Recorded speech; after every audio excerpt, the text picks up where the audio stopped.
Hi guys, मैं हूं Salman sir और आप देख रहे हैं इसके इंग्लिश पाठशाला। गाइस, मैं आज आपको पढ़ाने वाला हूं लेसन 1 अनदर चांस के question answer, class 8 MP word general English.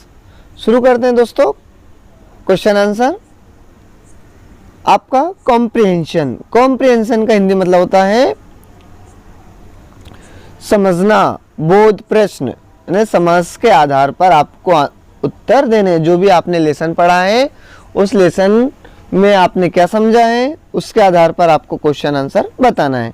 Comprehension question है, बोध प्रश्न।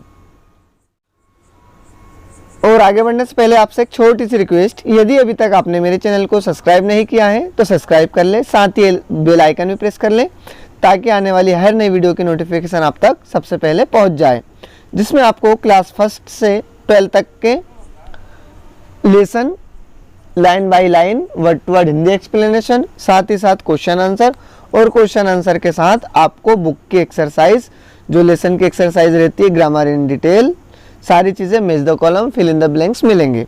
तो आप ये सारी चीज़ें देखने के लिए अनदर चांस की आपको लेसन समझना है, line by line word to word Hindi explanation, साथ ही साथ जो बुक जो एक्सरसाइज दी हुई है वो भी समझना है। तो आपको वीडियो के डिस्क्रिप्शन में लिंक मिल जाएगी, वहाँ पर आप जाकर देख लें, जिसमें आपको मैच द कॉलम और भी जो चीज़ें एक्सरसाइज की answer the following question.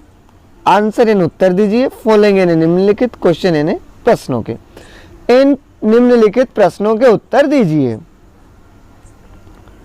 Question number 1 है आपका, why do we wish for another chance. हम एक और मौके की इच्छा क्यों रखते हैं या इच्छा क्यों करते हैं। विश यानी इच्छा करना, फॉर अनदर चांस एक और दूसरे अवसर की, वाई यानी क्यों। डू ए जो है हेल्पिंग वर्ब है दोस्तों, जो प्रेजेंट इंडेफिनिट के नियम से आपका सेंटेंस बना हुआ है। हम एक और अवसर की इच्छा क्यों करते हैं, तो वो इसलिए करते हैं ताकि हम हमारी गलतियों को सुधार सकें। गलती सुधारने को इंग्लिश में ब्लोट आउट कहा जाता है।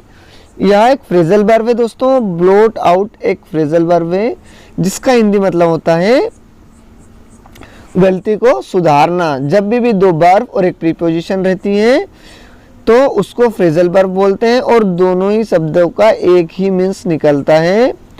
और जैसे ब्लोट आउट दो शब्द हैं, हिंदी अर्थ एक निकलेगा, गलतियां सुधारना। और अवर यानी हमारी मिस्टेक्स यानी गलतियां, वी यानी हम विश यानी इच्छा रखते हैं। तो we wish to blot out our mistakes, हम हमारी गलतियों को सुधारने के लिए एक और अवसर की कामना करते हैं।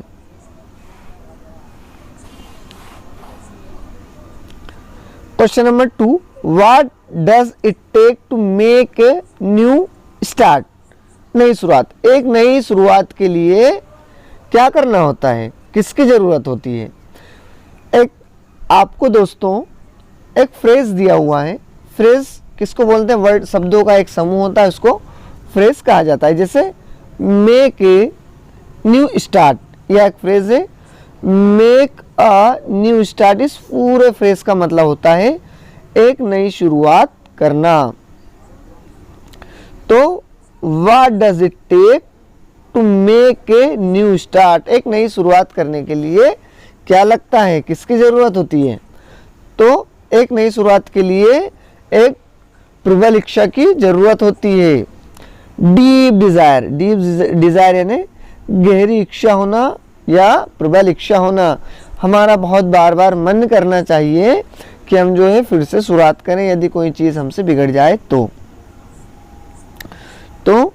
It takes deep desire to make a brand new start, एक नई शुरुआत के लिए एक प्रबल इच्छा की जरूरत होती है। आपका क्वेश्चन कैसे बना हुआ है दोस्तों, आपको केवल आंसर में डीप डिजायर लिखना है, केवल डीप डिजायर।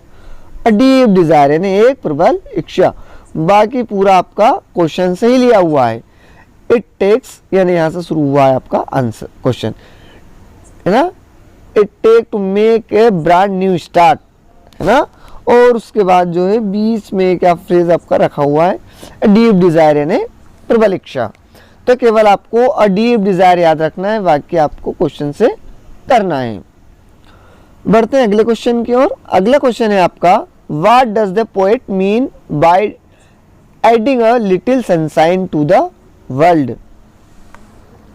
वर्ल्ड यानी दुनिया या जग, है ना। What does the poet mean by adding the little sunshine to the world. दुनिया में थोड़ा उजाला भरने से कवि का क्या मतलब है। मीन का अर्थ है क्या मतलब है या क्या अर्थ है। एडिंग यानी भरने से या मिलाने से। क्या लिटिल, अ लिटिल का मतलब होता है थोड़ा सा। सनशाइन यानी रोशनी या उजाला, टू द वर्ल्ड इस दुनिया में।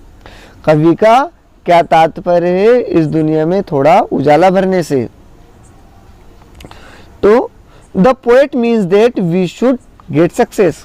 कवि का अर्थ यहाँ पर है कि हम सफलता प्राप्त करें, हमें सफलता प्राप्त करनी चाहिए। गेट सक्सेस मतलब सफलता प्राप्त करना, गेट यानी प्राप्त करना, सक्सेस यानी सफलता। शुड यानी चाहिए, वी यानी हमें, हमें सफलता प्राप्त करनी चाहिए। The poet means that, poet कवि का अर्थ है कि मतलब है कि वी शुड गेट सक्सेस, हमें सफलता प्राप्त करनी चाहिए, शुड यानी चाहिए। बढ़ते हैं अगले क्वेश्चन की ओर। अगला क्वेश्चन है, why should we never give up in despair. हमें निराशा में क्या नहीं त्यागना चाहिए। गिव अप का मतलब होता है त्यागना, मैंने आपको पहले बताया है।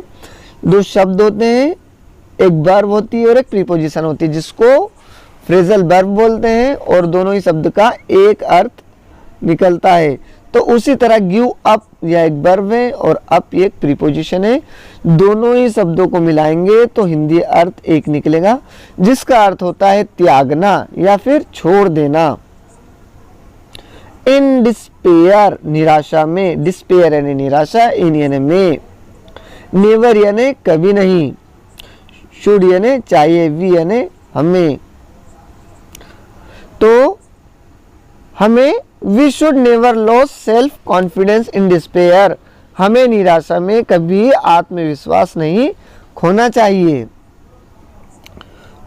लूज यानी होता है खोना, डिस्पेयर यानी निराशा, सेल्फ कॉन्फिडेंस का हिंदी मतलब होता है आत्मविश्वास, शुड यानी चाहिए, वी यानी हमें, नेवर यानी कभी नहीं।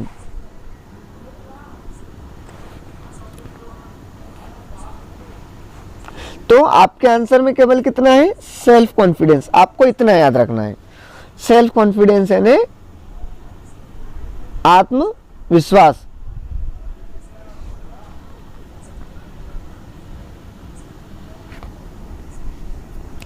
बढ़ते हैं अगले क्वेश्चन की ओर। अगला क्वेश्चन है आपका, what should we hope for our future. What should we hope for our future. हमें भविष्य के लिए क्या आशा रखनी, क्या आशा होनी चाहिए। व्हाट शुड वी होप, हमारी क्या आशा होनी चाहिए, फॉर आवर फ्यूचर हमारे भविष्य के लिए। तो हमारी आशा होनी चाहिए कि हम एक नई शुरुआत करें। स्टार्टिंग न्यू मतलब नई शुरुआत करना। वी शुड हमें चाहिए, होप यानी आशा रखना है, उम्मीद रखना। फॉर स्टार्टिंग न्यू एक नई शुरुआत की हमें आशा रखनी चाहिए, हमें एक नई शुरुआत की आशा होनी चाहिए। शुड यानी चाहिए, वी यानी होप, होप यानी आशा करना, फॉर आवर फ्यूचर हमारे भविष्य के लिए। जब भी टी के बाद यू आता है तो टी को चा पढ़ते हैं, जैसे फ्यूचर और पिक्चर। पिक्चर का मतलब भी होता है दोस्तों फोटो, तो उसमें भी टी यू आता है। तो जब भी टी के बाद यू आएगा तो उसको चा पढ़ेंगे, फ्यूचर, पिक्चर, इस तरह के शब्द। तो दोस्तों आशा करता हूँ आपको वीडियो पसंद आया हो।